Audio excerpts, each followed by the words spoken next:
Learning Japanese through example sentences Part 20ませんかましょう明日一緒にテニスをしませんか Would you like to play tennis together tomorrow? 明日一緒にテニスをしませんかいいですね。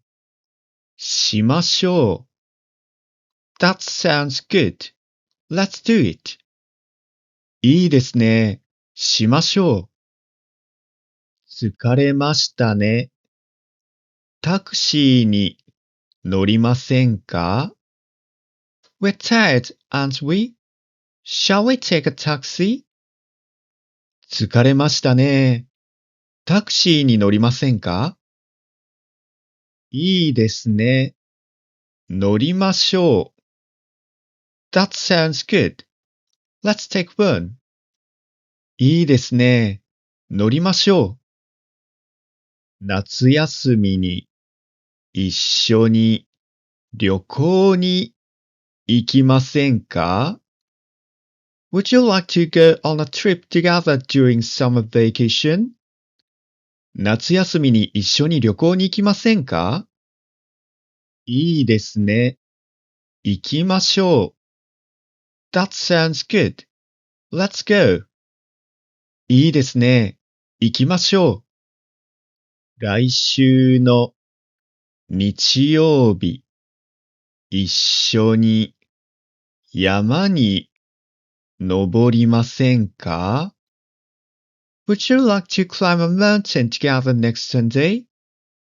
来週の日曜日、一緒に山に登りませんかすみません。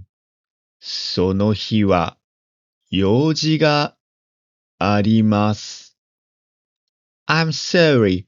I have something to do on that day. すみません。その日は用事があります。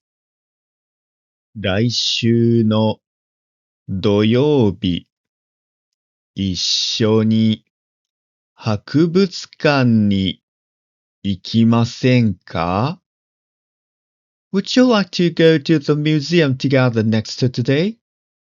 来週の土曜日、一緒に博物館に行きませんかすみません。来週の土曜日はちょっと。I'm sorry. Next Saturday is a bit difficult. すみません。来週の土曜日はちょっと。あさって一緒に映画を見ませんか Would you like to watch a movie together the day after tomorrow? あさって一緒に映画を見ませんかすみません。あさってはちょっと。I'm sorry. The day after tomorrow is a bit difficult. すみません。あさってはちょっと。The next practice is い and な adjectives. Thank you for watching.